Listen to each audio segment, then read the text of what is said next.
tighter restrictions are in place in Sydney now. What do you make of the new restrictions? Are they enough to turn these rising numbers around? No, they are not enough. They are not like the stage 4 restrictions in the gold standard state for these things, which is Victoria.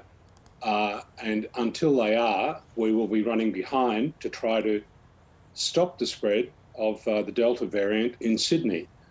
In particular, the retailers, the big retailers, those that are not providing essential goods and services and really essential ones, they should not be open. It's just the police have a lot more to do than stand outside essential retailers checking bags for shopping.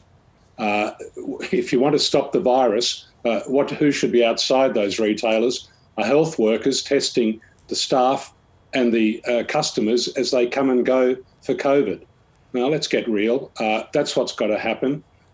We got into this problem because there's too much politics, too much influence by big business. But what's going to get us out of it is following the science. So given that, what do you expect the path ahead will be for New South Wales over the next couple of weeks?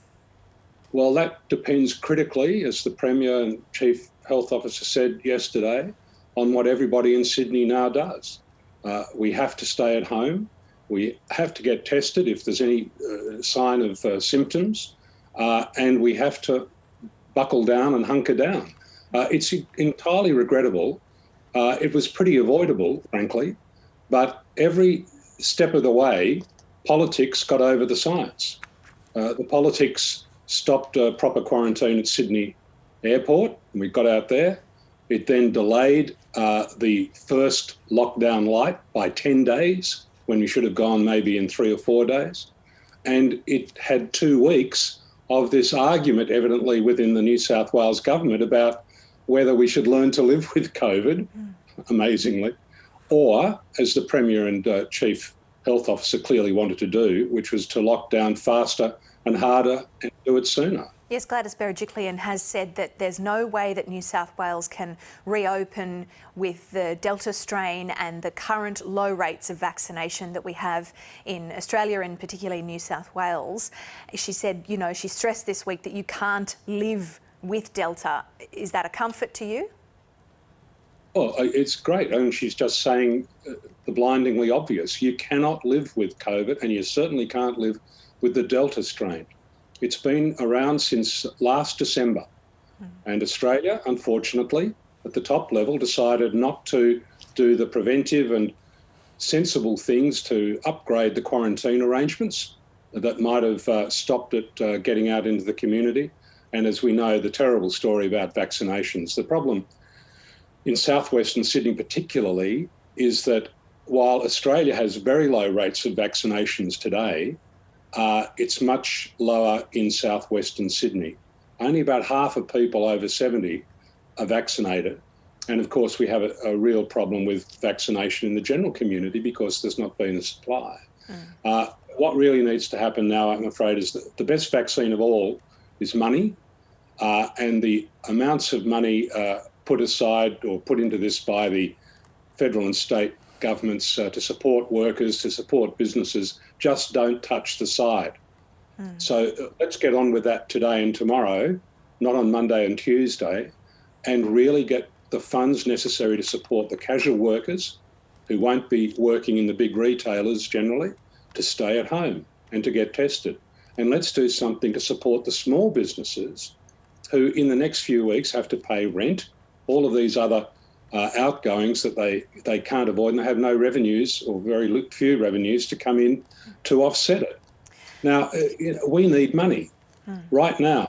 The promise of vaccines in 3 or 4 months doesn't make a difference to the course of the COVID Delta virus in Sydney in the next couple of days and weeks. I think the question that's on everyone's mind in Sydney, particularly for business owners, is how long this lockdown will go for. In your view, and in the current way that things are in New South Wales and in Sydney, how long do you think the lockdown will last? It will last as long as the people wish it to last, in effect. The people have to stay home. We are right back to where we were a year and a half ago. And this should never have happened, but here we are. But we have a worse variant. And as the Premier said yesterday, at the moment, it is increasing exponentially. We've seen the casual contacts go up to 14,000 in one day. And it comes back to the question of the big retailers. One of the people, unfortunately, who was positive was a casual worker at IKEA and was there for 11 hours. Now, that's the only way it's going to stop. But right at the heart of it, we've got to have the social solidarity with the people all through Sydney. It's not just a southwestern Sydney problem. We've got to come together. We've got to support each other. We have to stay at home. We have to take this seriously. And the governments of New South Wales and Victoria, New South Wales and the federal government have got to get on with putting the money in the pockets that will make all the difference to how long this lasts. It's in our hands how long this lasts. It's not, we don't want to be controlled by the Delta variant. We want to control it and obliterate it. But how long it lasts is up to us. I want to get your thoughts on another state as well. It was announced after National Cabinet yesterday that South Australia will hold trials of home quarantine for vaccinated travellers. Do you think that's a good idea? Oh, by all means, look, we've got to be imaginative and try everything.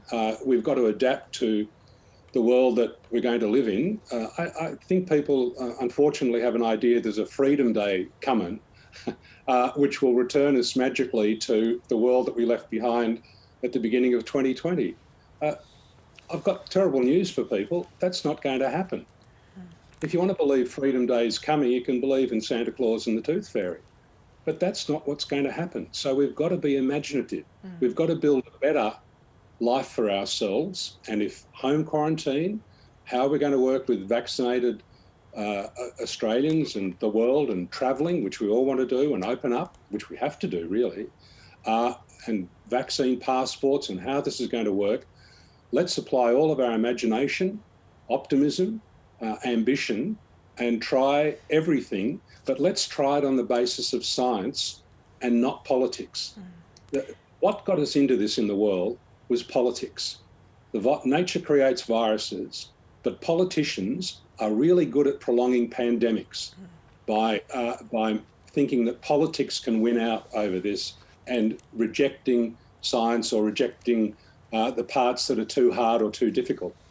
The people are much better than the politicians in this, I've always found. I found from the days 40 years ago when we had to deal with HIV and AIDS, and I think we're finding now. I trust the instincts and good sense of the people far more than I do politicians who would like to soft soap us into believing that if you only do this or that, everything's going to be better. It's going to be better if we build back a much better Australia and a world than the one we left behind. And so, look, great to do the home quarantine trials, let's see, but let's also try different ways of supporting our people in Sydney particularly at this time of very great and pressing need. We're facing a really serious crisis right here and now, and we need to do a lot better at the government level than we've been doing so far if we're going to get out of it.